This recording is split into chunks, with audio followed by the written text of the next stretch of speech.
एक बार की बात है, गौतम बुद्ध का आनंद नाम का एक प्रिय शिष्य था। वह उसके साथ नदी के किनारे टहल रहे थे। तभी उन्होंने देखा एक युवा राजकुमारी शाही पालकी के पास खड़ी थी। वह चिंतित दिख रही थी। बुद्ध उसके पास गए तो उन्हें पता चला वह पास के राज्य से लौट रही है। यह यात्रा थका देने वाली थी, इसीलिए पालकी को ढोने वाले सेवक थक गए थे। राजकुमारी को आगे ले जाना उनके बस से बाहर हो रहा था, लेकिन राजकुमारी को किसी खास अवसर के लिए महल जल्दी पहुंचना था, इसीलिए राजकुमारी चिंतित थी। बुद्ध ने फैसला किया कि वह राजकुमारी को मदद का प्रस्ताव देंगे। इस प्रस्ताव में राजकुमारी की परेशानी थोड़ी कम हुई। बुद्ध ने राजकुमारी को पालकी में बिठाया और अपने शिष्य आनंद के साथ पालकी को काफ़ी दूर तक ले गए। बुद्ध की इस उदारता से सेवकों को भी खुद को तरोताज़ा करने का मौका मिल गया। जब सेवकों की थकान दूर हो गई, तब उन्होंने राजकुमारी को महल पहुंचाने का भार अपने कंधों पर ले लिया। इस तरह बुद्ध और शिष्य आनंद का राजकुमारी को अलविदा कहने का समय आ गया। दोनों ने बड़े ही आदर के साथ प्रणाम किया और अपने रास्ते चल पड़े।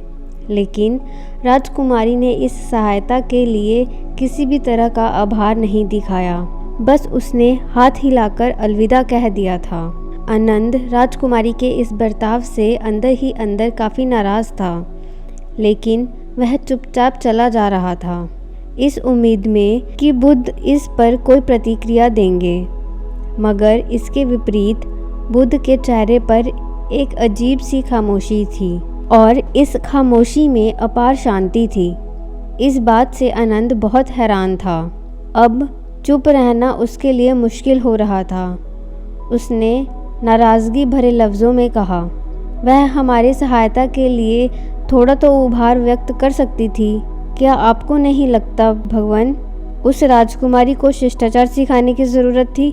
बुद्ध धीरे से मुस्कुराकर बोले, आनंद, किसी चीज़ से बहुत ज़्यादा उम्मीद लगा लेना हमारे निराशा का कारण बन जाता है। आनंद को यकीन नहीं हुआ कि बुद्ध ऐसा कैसे बोल सकते हैं। उसने कहा, हम उसे इतनी दूर तक ले गए, कम से कम वह मुस्कुरा कर अलविदा तो कह सकती थी। क्या एक मुस्कान भी उसके लिए बहुत कीमती थी? भगवान, मुझे सच में बहुत गुस्सा आ रहा है। आखिरकार हम उसे ढोकर इतनी दूर तक ले गए थे। बुद्ध ने जवाब दिया, मेरे प्रिय आनंद, मैं उस पालकी को घंटों पहले नीचे रख चुका हूँ, लेकिन तुमने अभी भी उस बोझ को क्यों उठा रखा है? बुद्ध कहते हैं, सकारात्मक लोगों को भी नकारात्मक विचार आते हैं, बस वह खुद को उन विचारों के नियंत्रण में नहीं आने देते। विचार मेहमान की तरह होते हैं, उन्हें आने दो और जाने दो। असल ज़िंदगी में भी किसी चीज़ से बहुत ज़्यादा उम्मीद लगा लेना हमें नकारात्मक सोच की ओर ले जाता है, क्योंकि कोई कितना भी सकारात्मक क्यों ना हो, उसे भी नकारात्मक विचार आएंगे।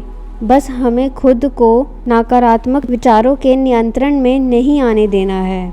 विचार को मेहमान की तरह समझना है, जिन्हें हम आने और जाने देते हैं।